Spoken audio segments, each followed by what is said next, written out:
Цивил медија. 29 јули 2019 година. Економските политики даваат резултати.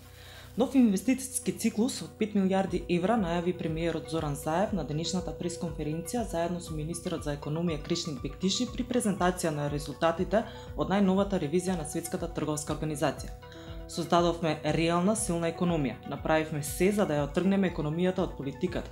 Ревизијата на Светската трговска организација е уште еден доказ дека економските политики на владата даваат резултат. Оваа 2019 навистина ќе биде година на економијата, потенцираше Заев. Министерот за економија пак Кришник Бектиши се осврна на актуелните владини мерки како борбата против сивата економија и мој ДДВ.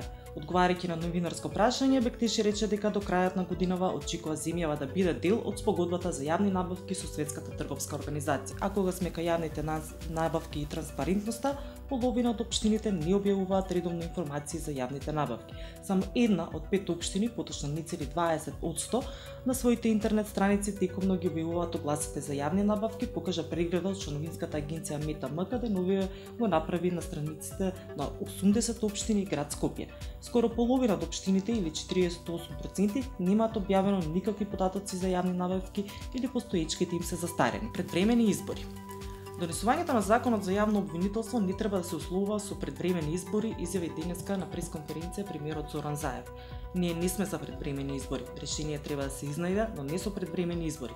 Ќе дадеме шанса на јавното помирување за да може да работат работните групи, а тоа може да се случи уште оваа недела, истакна Заев на пресконференцијата во владата. Би биле лаици, не патриоти, дополни тој, ако со предвремени избори ги уништиме актуелните економски бројки.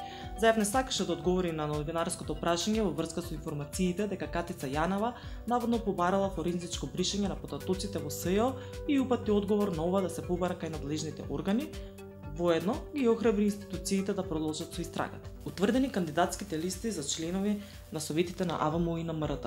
Собраниската комисија за прашање на изборите и именувањата на денешната седница ги утврди листите на кандидати доставени на јавниот конкурс за избор на членови на Совет на Агенцијата за аудио и аудиовизуелни медиумски услуги и на Програмскиот совет на Македонската радиотелевизија. Како што соопшти на седницата председателот на комисијата Илија Димовски, на конкурсот за АВМУ се пријавиле 28 кандидати, од кои сите ги исполнуваат формално правните услови за да продолжат во наредните фази од процесот на избор. За Програмскиот совет на МРТ кандидатура поднеле 19 лица, од кои 18 ги исполнуваат формално правните услови и продолжуваат во наредната фаза од процесот. Флеш вести. Сите сме деца на Илинден е слоганот на сите настани со кои годинава ќе се чествува Денот на Републиката 2 август, 116 години од Илинденското повстание и 75 години од првото заседание на АСНО. Бојан Јовановски, првосомничен во случајот Рекет, денеска е пренесен на скопските клиники поради испитувања за закажана операција од претходно, потврди Иса Драхич, директорот на затворот во Шутка. Според извори од клиничкиот центар Мајка Тереза, направени се неколку прегледи.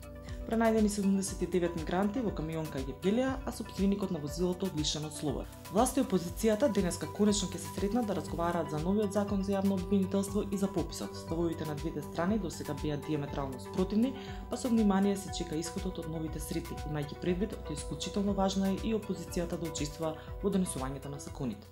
За повеќе информации читајте civilmedia.mk. Цивил медија.